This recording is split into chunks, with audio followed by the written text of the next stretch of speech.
Hello everyone, कैसे हैं आप सब लोग। Welcome back to ICT virtual classroom Dehradun. मैं निखिल राणा, क्लास 9 का अपना मैथ्स का टॉपिक जो कि हमारा मेंस्ट्रुएशन क्लास को कंटिन्यू रखेंगे रिवीजन में। तो चलिए अपनी क्लास शुरू करते हैं। शुरू करने से पहले हमेशा की तरह थॉट ऑफ द डे लेके चलते हैं। तो आज का थॉट ऑफ द डे है बच्चों, our best teacher is our last mistake. हमारा सबसे अच्छा शिक्षक हमारी आखिरी गलती होती है। तो जो भी आपकी आखिरी मिस्टेक, जो भी आपकी मिस्टेक्स हैं, उससे आपको सीख लेनी चाहिए, ना कि उससे डिमोटिवेट होके या आप उससे अपना मन मार के अपनी अपनी जो आगे का टाइम है, आगे आने वाला जो आपके मोमेंट्स है, उसको खराब करें। तो इसका मतलब ये है कि आपको चीजों को, जो आपसे गलती नहीं हो, उससे चीजों को आपको सीख लेनी चाहिए कि कहाँ आपसे मिस्टेक्स हो गई, कहाँ आप मेहनत नहीं कर पाए, कहाँ चीजें रह गई, कहाँ हमको जो है एक्स्ट्रा एफर्ट्स डालना था। ठीक है। तो देखो, फेल होना इज नेचुरल। सब फेल होते हैं, हम भी फेल हुए काफी बार कई चीजों में। ठीक है। आप भी फेल होंगे काफी कई चीजों में। तो नो बडी विल 100% परफेक्ट। तो फेलियर हमारी जिंदगी का, हमारी लाइफ का एक हिस्सा है। क्लियर। तो चलिए फिलहाल आज का पहला क्वेश्चन। तो पहला क्वेश्चन कुछ इस प्रकार है। क्या शॉर्टफुट is a metallic sphere of radius 4.9 centimetre. If the density of metal is 7.8 gram per centimeter cube, find the mass of the shot put। ठीक है। तो अच्छा क्वेश्चन है, जरा करेंगे इसको पहले देखेंगे। मेटालिक स्फीयर है जिसका रेडियस 4.9 सेंटीमीटर है। ठीक है। इफ डेंसिटी जो है, यानी द्रव्यमान यहां दे रखा है, डेंसिटी जो है 7.8 ग्राम पर सेंटीमीटर क्यूब है। यानी कि जो शॉर्टपुट बॉल है, वो बॉल जो है, अब देखो हमारे पास फॉर एग्जांपल हमारे पास कोई ये बॉल है। ठीक है। ये बॉल अगर मैं थर्माकोल का बनाता हूं तो बहुत लाइट वेट होगा। ठीक है। यही बॉल अगर मैं प्लास्टिक का बनाता हूं, प्लास्टिक की बॉल, तो थोड़ा मीडियम इसका क्या होगा, वेट होगा। और यही बॉल अगर हम आयरन या लोहे या किसी भारी धातु की बना दें तो बड़ा हैवी होगा। तो यहाँ पे जो है, अगर इसका एक टुकड़ा मैं निकालूं जो थर्माकोल से बना है, थर्माकोल की बॉल में से थोड़ा एक टुकड़ा निकालें या 1 सेंटीमीटर क्यूब, ये पूरे का वॉल्यूम तो कुछ अलग होगा। अभी एक छोटा टुकड़ा मैं निकालूंगा तो उसका वेट बहुत हल्का होगा। यहाँ से अगर मीडियम वाले प्लास्टिक का एक टुकड़ा निकालूंगा तो अगर ये बॉल प्लास्टिक की है तो प्लास्टिक का छोटा टुकड़ा निकालेंगे, उसका वेट अलग होगा। और लोहे का एक टुकड़ा अलग से निकालेंगे, उतना ही बराबर टुकड़ा अगर लोहे की बॉल है तो लोहे का वेट अलग होगा। तो वो उसका 1 सेंटीमीटर क्यूब का वेट होगा ना। 1 सेंटीमीटर क्यूब हम यहाँ से निकाल देते हैं। तो बच्चों ये 1 सेंटीमीटर क्यूब जो है, ये 1 सेंटीमीटर क्यूब जो है 7.8 ग्राम है। 1 सेंटीमीटर ये 7.8 ग्राम है। ठीक है। 7.8 ग्राम डेंसिटी है। तो 1 सेंटीमीटर क्यूब जो है, 1 सेंटीमीटर क्यूब जो है, 1 सेंटीमीटर क्यूब जो है 1 सेंटीमीटर क्यूब जो है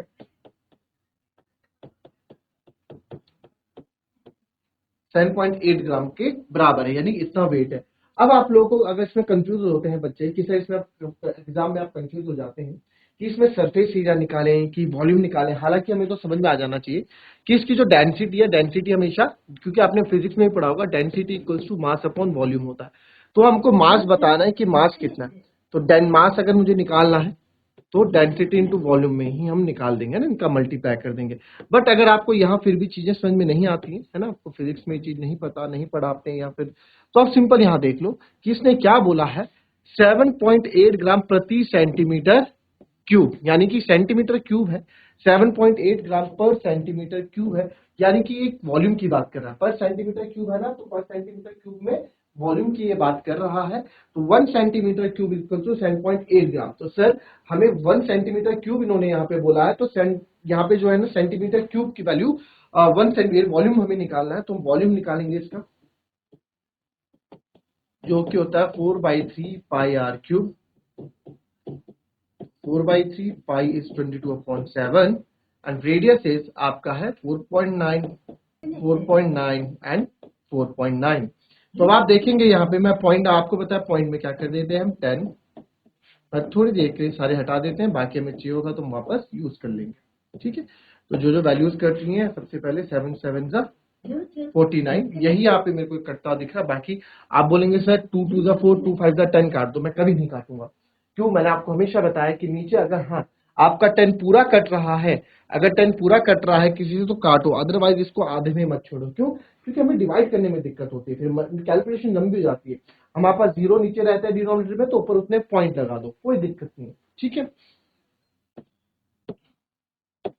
4/3 इंटू 22 और 7 तो गया, 22 इंटू 49 इंटू 49 इंटू 7 है ना, अपॉन इंटू 10 इंटू 10, ये हम वॉल्यूम निकाल रहे हैं, ठीक है। ये सब हमारे पास बचा है जो मैंने लिख दिया। तो अब यहाँ देखेंगे 22 49 का स्क्वायर आप निकालेंगे अगर, ठीक है। 49 का स्क्वायर निकालना हमारे लिए बहुत इजी है। कैसे? वो ऐसे है कि 9 का स्क्वायर 81, 8 कैरी, 4 9 जा 36, 36 2 जा 72, 72 और 8 80, 4 4 जा 16, 16 और 8 2401, ठीक है। तो ये हमारे पास आ जाएगा यहाँ पे 2401 मल्टीप्लाई बाय, ये हो जाएगा 22 इंटू 14 अपॉन 300, ठीक है। तो मैंने इसको फिर से ये हम वॉल्यूम निकाल रहे हैं इसका, तो फिर से इसको हम अब मैंने आपको एक चीज एक बार और बोला है, एक चीज और आपको यहाँ पे बताइए।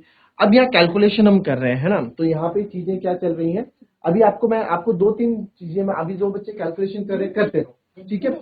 आपको कुछ चीजें और मैं अभी समझाऊंगा यहाँ पे, फिलहाल हम पहले इसके आंसर पे आते हैं। अब क्या क्या सर हम 24 जो इसको मल्टीप्लाई करेंगे, ठीक है, नेक्स्ट स्टेप में।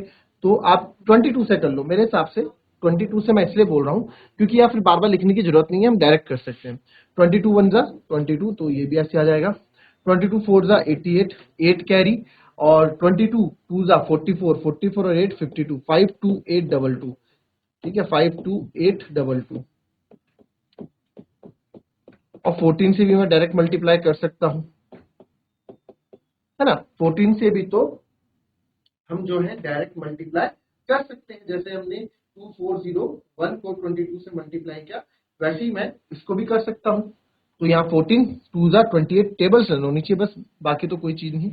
14 2 जा यही लिख देते हैं, 14 2 जा 28, 2 कैरी, फिर से 14 2 जा 28, 28 और 2 30, 3 कैरी, ठीक है, यही होगा ना। देखो 14 2 जा 28, 14 2 जा 28, तो 2 इसमें कैरी भी लगाई, ठीक है। जिसको करना है इस तरीके से कर सकता है। फिर 14 8 जा 112, 112 और 3 115, 115 का 11 कैरी, 14 2 जा 28, 28 और 10 38 और 1 39 कैरी 3, फिर 14 5 जा होता है आपका 14 5 जा 70 और 73, ये हमारा हो जाए 739508 डिवाइडेड बाय 300, यही होगा, ठीक है। तो हमने 52822 को जब 14 से मल्टीप्लाई किया तो आया 739508। अब इसको सिर्फ 300 से डिवाइड करना है, तो यहाँ पे लिख देता हूँ वॉल्यूम, जो भी आएगा हम लास्ट में लिख देंगे। तो आप यहाँ डिवाइड करो 73905 को किससे, 300 से, 300 2 जा 600, 9 3, ठीक है, 0 4 हो गए 1200, क्योंकि 3 4 जा 12 होता है ना। फिर इस 5 को नीचे उतारोगे तो 3 6 जा 18 होता है, तो 1800 हो गया। इस 8 को नीचे उतारोगे, 3 6 जा 18, 3 4 जा 12 बड़ा होता है, 3 3 जा तो 900 होता है। 8 5 10 में से 9 गया 1, पॉइंट लगाऊंगा, यहाँ 0 लगाओगे आप, 1580, है ना। तो ये आ जाएगा आपका चलो इसको प्रॉपर आपको डिवाइड करके दिखाता हूँ, यहाँ आपको दिख ही नहीं रहा है ना। डिवाइड करते हैं इसको हम, यहाँ पे क्या था 7395। देखो मैनिपुलेशन नाम ही क्या है, कैलकुलेशन। मैनिपुलेशन नाम ही कैलकुलेशन। 739508, 739508, ठीक है। तो 739508 आपको करना है। चले करा डिवाइड, क्योंकि मैनिपुलेशन का मैंने बोला मैनिपुलेशन का नाम ही क्या है, डिवीजन है। तो फटाफट इसको करो।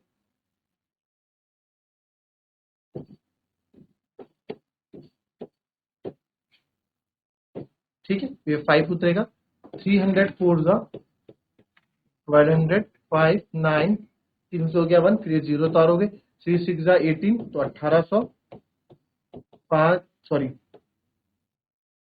0 5 1, फिर ये 8 उतारोगे 4, ठीक है, 300 4 जा 1200, 8 0 5 में तो हो गया 3, ये है ना। 3 5 जा 15 होता है ना, 0.80। ठीक है, अब पॉइंट लगाएंगे तो सर एक जीरो हो गया, बट अभी भी ये क्या है, छोटा हो रहा है, तो एक जीरो और मैं यहाँ पे लगाऊंगा। ठीक है, आई विल पुट 1 0 मोर। ठीक है, तो यहाँ पे आप 2 लगा दोगे। देखो मैंने एक पॉइंट लगाया तो एक जीरो, 80 छोटा पड़ रहा है। अब पॉइंट का मतलब ये थोड़ा है कि आप जीरो लगाते रहोगे, पॉइंट का मतलब ये बिल्कुल नहीं है कि आप जीरो लगाते रहोगे। आप यहाँ पे एक जीरो और लगाना है, तब जाके आप यहाँ जीरो उतारोगे। तो 32 600, 8 में 6 गए 2। अब ये चीजें चलती रहेंगी, पॉइंट है 0, आप 6, तो ये हमारा आ जाएगा यहाँ पे 2465.026। ठीक है, तो ये मेरा वॉल्यूम यहाँ पे आ गया। या फिर आप पॉइंट के बाद 2 ही डिजिट ले लें, है ना, जैसे हम पॉइंट का 2 डिजिट लेते हैं, पॉइंट का 2 डिजिट ही लो। इतना सेंटीमीटर क्यूब, इतना सेंटीमीटर क्यूब। ठीक है, अब आप देखें एक शॉर्ट पुट ये हो गया 7.8 ग्राम प्रति सेंटीमीटर क्यूब, ये हमारा हो गया। अब नेक्स्ट देखें एक शॉर्ट, ठीक है, ये वॉल्यूम हो गया। अब मास में आप देखें, अब हमें क्या निकालना है, तो वेट निकालना है। हमें क्या निकालना था, हमें निकालना था ना कि उसका वेट कितना है, find the mass of the short put. तो ठीक है, 1 सेंटीमीटर क्यूब में कितना है, 1 सेंटीमीटर क्यूब में 7.8 ग्राम है। तो देयरफॉर मास क्या हो जाएगा, mass of short put 1 centimetre cube में इतना है, तो इसमें कितना मास है, इसमें 2465.02 है। तो इसको आप 7.8 से मल्टीप्लाई करोगे। जैसे मास क्या होता है, डेंसिटी, मास अपॉन वॉल्यूम, तो mass equals to density into volume. आप ऐसे भी दिखा सकते हैं, बिकॉज आपको दे रखा है डेंसिटी कितनी दे रखी है, 7.8 ग्राम पर सेंटीमीटर क्यूब। आपसे मास निकालने के लिए वॉल्यूम आपके पास आ गया 2465.02 सेंटीमीटर क्यूब। तो आपको मास निकालने के लिए बोला है, तो आपको पता है because density equals to mass upon volume, द्रव्यमान बराबर होता है मास बटे वॉल्यूम। वॉल्यूम का क्या होता है, आयतन। तो डेंसिटी हमारे पास है, हमें मास चाहिए, तो मास को इधर ही रखेंगे। ठीक है, तो मास को अगर आप इधर रखोगे तो डेंसिटी इंटू वॉल्यूम हो जाएगा और मास आ जाएगा ये। तो यही डेंसिटी इंटू वॉल्यूम हम कर रहे हैं। तो आप इसको जब मल्टीप्लाई करोगे 2465.02 7.8 से, 8 2 जा 16, फिर 8 5 जा 40, 40 का 4, 8 6 जा 48, 48 4 52, 5 कैरी, 8 4 जा 32, 32 और 5 37, 3 कैरी, 8 2 जा 16 और 3 19। आप यहाँ देखेंगे 7 2 जा 14, फिर 7 5 जा 35, 3 कैरी, 7 6 जा 42, 42 45, 4 कैरी, 7 4 जा 28, 4 32, 3 कैरी, 7 2 40 और 17। तो ये आ गया 6 4 1 5 1 5 2 7 7 5 12 9 2 11 1 12 7 1 8 1 9 और ये आ गया 19227। तो इसमें पॉइंट 3 क्या था, 3 क्या था, पॉइंट लगा दो तो आपका जो आया यहाँ पे 19227.15, ये इसका क्या आया, वेट। क्लियर।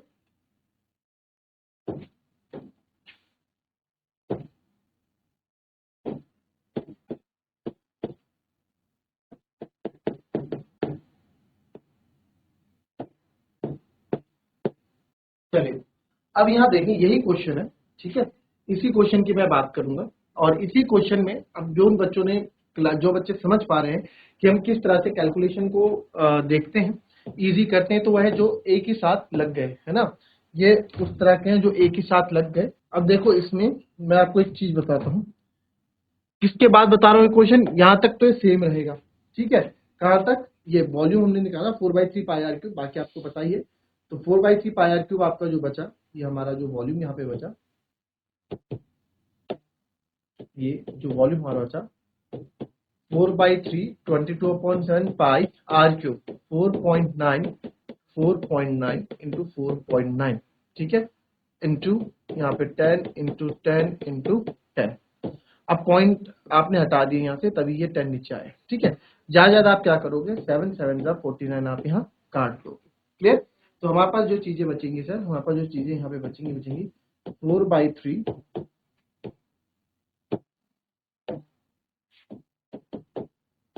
4/3 से लिखो 4, जो बचेगा ना हमारे पास उसके ऐसे लिख दो 4 multiply by 22 multiply by 7 multiply by 49 multiply by 49, नीचे बचा हमारे पास 3 इंटू 1 2 3 0, ठीक है, इतना सेंटीमीटर क्यूब, ये मेरे पास वॉल्यूम है। अब मुझे पता है, मैंने बोला है जितनी बार आपको पता है, क्वेश्चन आप तभी अटेम्प्ट करते हो जब आपको पता होता है कि आपने क्या करना है ना। अब आपको ये पता है कि आगे जाके आपको इसकी मल्टीप्लाई इससे करनी है, 7.8 ग्राम से हमें इसकी मल्टीप्लाई करनी है ना, सबको पता है ये चीज। 7.8 ग्राम से हमको क्या करना है सर, हमें इसकी मल्टीप्लाई करनी है 7.8 ग्राम सेंटीमीटर क्यूब से। अब मुझे जो है जब इससे इसकी मल्टीप्लाई करनी है, ये मुझे पता ही है, तो मल्टीप्लाई करके देख लेते हैं, क्या पता डिनोमिनेटर में जो चीजें हैं वो थोड़ा बहुत कैंसिल आउट हो जाए और हमारा काम और आसान हो जाए। हो सकता है ऐसा? Is it possible? पॉसिबल है। तो इसलिए हम हमेशा ये चीज करते हैं। तो आप यहाँ इस तरह से भी कर सकते हैं कि because 1 centimetre cube equals to 7.8 gram. भाई सर 1 सेंटीमीटर क्यूब में 7.8 ग्राम होता है, तो देयरफॉर जो मास होगा, या फिर देयरफॉर ये पूरा लिख दो, या फिर देयरफॉर मास लिख दो, देयरफॉर मास ऑफ शॉर्टपुट कितना हो जाएगा, इस पूरे की मल्टीप्लाई कर देंगे। जब एक का इतना है, 1 सेंटीमीटर क्यूब करना है, तो इसका कितना होगा, मल्टीप्लाई कर दो 4/3 into 22 into 7 into 49 into 49 10 into 10 into 10 और मल्टीप्लाई बाय 7.8 सर, जब 1 ग्राम करना है। तो हम यहाँ क्या देख रहे हैं कि आप पॉइंट हट गया, यस सर पॉइंट हट गया, और नीचे एक 10 आ गया, ठीक है। अब आप देखें, अब कुछ चीज कट रही है, तो कट रही है, यस 8 और 7 होता है 15, 3 की टेबल में आता है तो कटेगा, ये जाएगा फिर 3 2 जा 6, 7 में 6 गया 1 और 3 6 जा 18, ठीक है, यही होगा 3 2 6 3 6 जा 18। और कुछ कट रहा है और को हमें काटना नहीं, मेरे को नीचे 0 ऐसे ही रहने देने। तो बस अब चीजें यहाँ पे सॉर्ट आउट हो गई हैं। 49 का स्क्वायर आपने अभी इससे पहले निकाला ही था, और 26 4 जा आप कर दो, या 49 का स्क्वायर कितना हमने निकाला था, फिर से निकाल लेते हैं। 9 का स्क्वायर 81, 8 कैरी 4 9 जा 36, 36 2 जा 72, 72 और 8 80, 8 कैरी और ये हो जाएगा 24, ठीक है। तो जिसको आता है वो समझ रहा होगा कि सर क्या कर रहे हैं, जिसने क्लास ली है। तो ये हो जाएगा 22 ऐसे लिख देता हूँ, 7 4 जा 28 ऐसे लिख देता हूँ, 22 4 जा होता है 88, ये आप देखो 22 7 जा होता है 7 दूनी 14 154, multiply by 4 multiply by 2401 and multiply by 26 upon 1 2 3 4 0, तो नीचे चल ही रहे हैं। फिर हमने देखा, अब और मल्टीप्लाई कर सकते हो आप, यस 154 की 4 से कर देते हैं, तो 154 क्या 4 से करोगे, 4 4 जा 16, 1 कैरी 4 5 जा 20, 4 5 जा 20, 1 कैरी 21, 4 1 जा 4 5 6 6 1 6, मल्टीप्लाई बाय इसकी भी मल्टीप्लाई कर दो आप, 26 1 जा 26, ठीक है। तो 2 4 मैं क्या कर रहा हूँ, 2401 को जो है 26 से मल्टीप्लाई कर, ठीक है। तो 2401 को हम किससे मल्टीप्लाई करें, 26 से, 26 26 हो जाएगा 6 को 24, 104, 104 का 4 और 10 कैरी, और 26 2 जा 52, 52 और 10 62, तो ये हो जाएगा, आई होप मैंने सही मल्टीप्लाई किया हूँ, ये हो जाएगा आपका फाइनल, तो जो मल्टीप्लाई करके लिखेंगे हम 616 मल्टीप्लाई बाय 62426, ठीक है। इसको फिर से ढंग से लिख देते हैं यहाँ पे थोड़ा, ठीक, ये हो गया। अब और नीचे तो 4 जीरो है ही, इसकी मल्टीप्लाई कर लो, तो 6 6 36, 3 कैरी, 6 दूनी 12, 12 और 3 15, 1 कैरी, 6 चक्को 24, 24 और 1 25, 2 कैरी, 6 2 12, 12 और 2 14, 1 कैरी, 6 6 36 और 1 37, ये हो गया। फिर 1 6 जा 6, 1 2 जा 2, 1 4 जा 4, 1 2 जा 2 1, तो ये 6 2 4 2 6 ऐसे ही आ गया। और ये देखो दोबारा थोड़ा स्मार्ट वर्क करो, दोबारा 6 से मल्टीप्लाई है ना, लिख लो 6 5 5 4 7 3, अब इसको हम प्लस करेंगे, जाएगा 6 6 और 5 11, 5 2 7 6 13 1 14, 4 4 8 5 13 1 14, 7 2 9 5 14 1 15, ठीक है। फिर 6 3 9 1 10 4 14, 7 और 1 8 और 1 1, तो ये आप देखें इसमें जो है, ठीक है, इसमें कहीं ना कहीं, ठीक है। तो इस तरीके से आप क्वेश्चंस पे यहाँ पे करेंगे, जो थोड़ी बहुत कैलकुलेशंस होंगी उसमें जो भी गड़बड़ होंगी आप देख लेना, ठीक है। मल्टीप्लिकेशन में कुछ गलत होंगी, ज्यादा नहीं होगा। तो ये दो तरीके से आप इसको, दो तरीके इस तरीके से आप इसको कर सकते हैं। नेक्स्ट क्वेश्चन है, Monica has a piece of canvas whose area 551 metre square, ठीक है। She uses it to have a conical tent made with the base of radius 7 meter. Assume that all the stitching margins and the wastage incurred while cutting the amounts approximately 1 meter square. Find the volume of a tank made with it. बहुत ही easy और अच्छा एक question है, जरा करेंगे इस question को। देखिए इस क्वेश्चन को आप सिंपल देखें कैसे करेंगे। Monica has a piece of canvas, इस पे कैनवास का पीस था, ठीक है। आपको मैं स्टेटमेंट इस तरह का क्वेश्चन एक पहले भी करा चुका हूं, आपको क्वेश्चन समझा रहा हूं, आपको खुद करना है। Piece of canvas whose area 551 metre square, इसका जो एरिया था 551 मीटर स्क्वायर था। She uses it to have a conical tent made with it a base radius of 7 metre. इससे इसने क्या बनाया, इससे इसने एक कॉनिकल टेंट बनाया।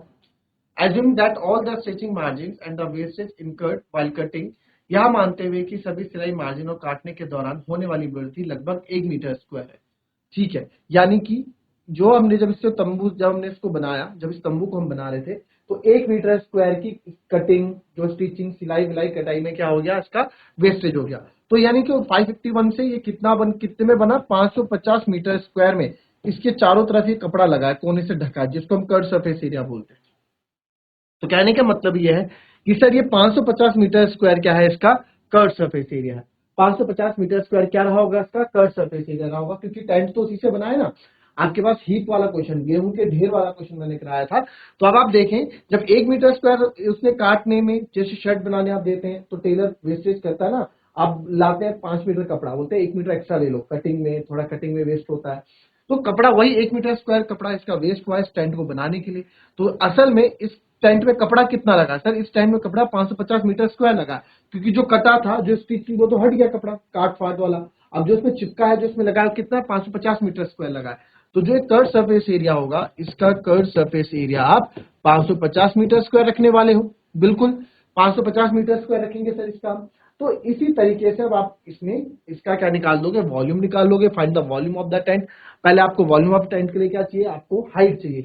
रेडियस आपके पास गिवन है, हाइट आप कहां से लाओगे, ये it's upon two you. Question अच्छा है, बहुत अच्छे लेवल का क्वेश्चन है, 5 मार्क का ये क्वेश्चन आता है एग्जाम में, बड़ा अच्छे लेवल का क्वेश्चन है।